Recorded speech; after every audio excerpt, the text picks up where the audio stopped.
तो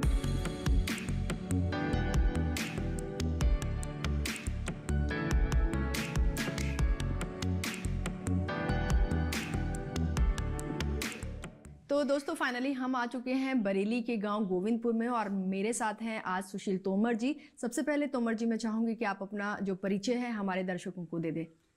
नमस्कार जी, मेरा नाम सुशील तोमर, ग्राम गोविंदपुर फरीदपुर बरेली से मैं बिलोंग करता हूं और मेरा एक छोटा सा सेटअप है जिसको फ्लोर मिल से बोलते हैं और मैं इसको मिनी फ्लोर मिल बोलता हूं, जो कि चक्की आटा में भी इसको कह सकते हैं। बाकी के इसी के साथ साथ हमारा ऑयल का सेटअप है छोटा सा और बाकी धान मिल भी बोलते हैं इसको। बाकी इनको सबको सपोर्ट मैं देता हूं अपने गांव वालों को और अपना भी रोज़गार इसी से चला रहा हूं। जी, तो सुशील जी आपने कहा कि आपकी जो फ्लोर मिल है उसका क्रेडिट आप अपने गांव वालों को देते हैं और साथ ही आपने बताया कि आप उसको मिनी फ्लोर मिल कह के बुलाते हैं। तो आपसे थोड़ा सा पीछे जाएंगे और जानना चाहेंगे कितना वक्त हुआ है आपके इस स्टार्टअप को और क्या जर्नी रही इसके पीछे। लगभग मुझे इस काम को सीखते हुए और करते हुए लगभग 14 साल का अनुभव हो चुका है और मैं बड़े छोटे से स्तर से मैंने आज यहाँ तक पहुँचा हूँ और कामयाबी की राह पे हूँ और अच्छा कर रहा हूँ। मैं थोड़ा सा जानना चाहूँगी 14 साल हो गए तो पहली बार कब दिमाग में आया था कि गांव है तो आप नॉर्मली जितने भी किसान हैं खेती बाड़ी करते हैं और जो भी उनकी फसल होती है उसको आगे बेच देते हैं, तो आपके दिमाग में कब ऐसा आया कि नहीं मुझे अपना कुछ स्टार्टअप शुरू करना चाहिए खेती के अलावा भी? ये असल में मेरे पिताजी का सपना था जी। और उसको मैंने आज साकार किया है और उन्होंने मुझे काफ़ी उत्साह किया था कि आप गांव वालों के सहयोग करें और जो फसल होती है उसको उचित मूल्य पे बाहर बेचने का सहयोग करें और सहयोग में आप अगर चक्की लगाएंगे आगे चल के फ्लोर मिल में भी कन्वर्ट करेंगे तो इस चीज़ के लिए आपको राहत मिलेगी और अच्छा रहेगा जी। और मैं देख पा रही हूँ जैसे ही आपने पिताजी को याद किया आप थोड़े से भावुक हो गए। आज आपने उनके सपने को साकार किया है और बहुत मैं मानूंगी कि उनकी दूरदर्शी सोच रही कि किसानी के साथ साथ आपको अपना, क्योंकि किसान जब फसल उगाता है और उसको सीधे मार्केट में भेजता है तो उसको शायद वो दाम नहीं मिल पाता, लेकिन उनकी दूरदर्शिता ही थी ये कि उन्होंने कहा कि नहीं हम अपनी फसल उगाएंगे और फिर अपना करके अपना आगे बढ़ा के और तब उसको मार्केट में देंगे तो हम हमारी जो आमदनी हो। जी बिल्कुल, बहुत अच्छी और दूरदर्शी सोच उनकी रही। आज हम सभी लोग इवन हमारे देश के प्रधानमंत्री भी यही चाहते हैं कि जो किसानों की आमदनी है वो बढ़े और वो किस तरह से बढ़ेगी इसका सीधा सा यही है कि जब तक किसान खुद अपनी फसल को प्रोसेस करके मार्केट तक नहीं लेके जाएगा, अदरवाइज तो जो बिचौलिए हैं उसका लाभ उठाते रहेंगे और किसानों को उतनी आमदनी नहीं होगी। लेकिन आज का जो किसान है वो जागरूक हो रहा है और आज से इतने साल पहले देखिए आपके पिताजी ने सपना देखा था और आप आज उसी नक्शे कदम पर चल रहे हैं, तो बेहद अच्छी बात है और अच्छा लगा हमें ये जान के। तो अगर हम बात करें आपके मार्केट की तो ये सिर्फ बरेली के अंदर है या आगे भी आपका सप्लाई हो रहा है? कहाँ नहीं, बाहर नहीं हो रहा है। हम अभी फिलहाल में छोटे स्तर पे 10 किलोमीटर के दायरे में हमने अपना कवर कर रखा है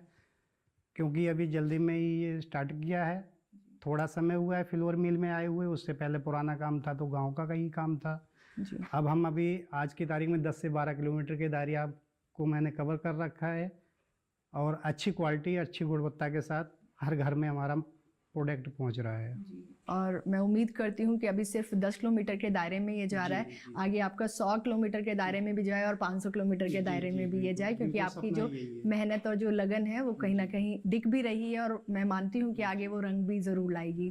तो जैसा कि मैंने पहले ही कहा कि जब आपको एक शुरुआत करते हैं हमेशा जो इनिशियल लेवल पे जो परेशानियाँ आती हैं वो सबके साथ आती हैं, स्पेशली जब हम शुरुआत करना चाहते हैं किसी उद्यम की। तो आपने जब ये स्टार्टअप शुरू किया तो किस तरह की परेशानियाँ आपके सामने थी?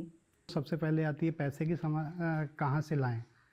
तो अगर छोटे से स्टार्ट करते हैं तो छोटी पूंजी से ही हमने स्टार्ट किया था और हम हर किसी को यही कहते हैं कि अगर कोई सलाह लेता है हमारी तो हम कहते हैं छोटे स्तर से काम करिए, बड़ा अपने आप हो जाएगा। लेकिन शुरुआत में पैसे की समस्या आती है तो इसके लिए आजकल सरकार की बहुत योजनाएं आ गई हैं। जिस समय हमने किया था उस समय कोई योजना नहीं थी। अब से 5-7 साल पहले से मुद्रा के तहत भी हमने बैंक से मदद ली थी। उसके बाद में आज ये मोदी जी की जो आई है योजना, इसके तहत फ्लोर मिल के लिए हमने काफ़ी मदद ली जी। और मुझे सब्सिडी भी मिली है उस पर। कितनी सब्सिडी मिली है? 35 लगभग मैंने 14 लाख बैंक से लिया था, कुछ अपने पास से लगाया। उसके बाद में 35% सब्सिडी, लगभग 5,37,000 के आसपास सब्सिडी भी मुझे प्राप्त हो चुकी है।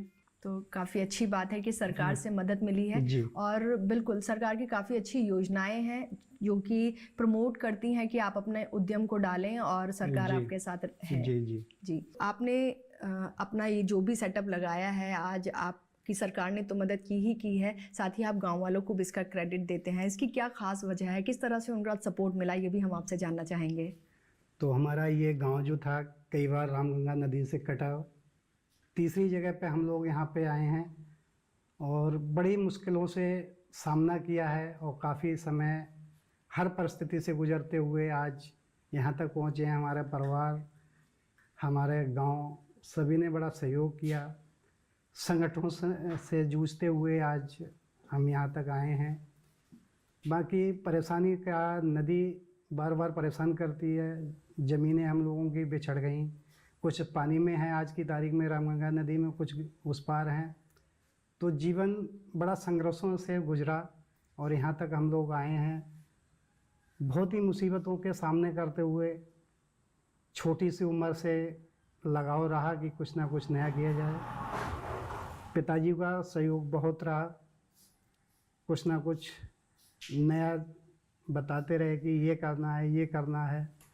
तो जाके कहीं ना कहीं कुछ समझ में आया कि ऐसा किया जाए कि गांव वालों को सहयोग मिले और हम गांव वालों के लिए कुछ ना कुछ कर सकें। बिल्कुल। तो जाके धीरे धीरे ये सब, अब से 14 साल पहले एक छोटा सा इंजन और चक्की लगाया था, परचूनी की दुकान रखी थी हमने। स्तर धीरे धीरे उससे बढ़ता हुआ, बाकी गांव का सहयोग रहा। 50 किलो 20 किलो से काम स्टार्ट किया। 5 कुंटल 10 कुंटल की कैपेसिटी में आज की तारीख में हम पहुंच चुके हैं। बाकी गांव का सहयोग रहता है, बाकी हम मार्केट में भी आज की तारीख में हैं। और बिल्कुल अब समझ में आता है कि सिर्फ जो स्टार्टअप है उसके लिए मेहनत नहीं हुई है, लेकिन आप सोच के देखिए कि किसी को बेसिक से अपना घर बार बार बनाना पड़े, बार बार आपको बेसिक से शुरू करना पड़ता है। जब जीरो से शुरू करता है आदमी तो घबराता भी बहुत है और कठिनाइयाँ तो वो आप समझ ही सकते हैं, शायद वो उतना शब्दों में नहीं बयां कर पा रहे हैं, लेकिन आप और हम शायद ये समझ सकते हैं कि जब किसी का घर बार बार बनाना पड़े उसको और जीरो से स्टार्ट वो करता है तो क्या परेशानियां रही होंगी।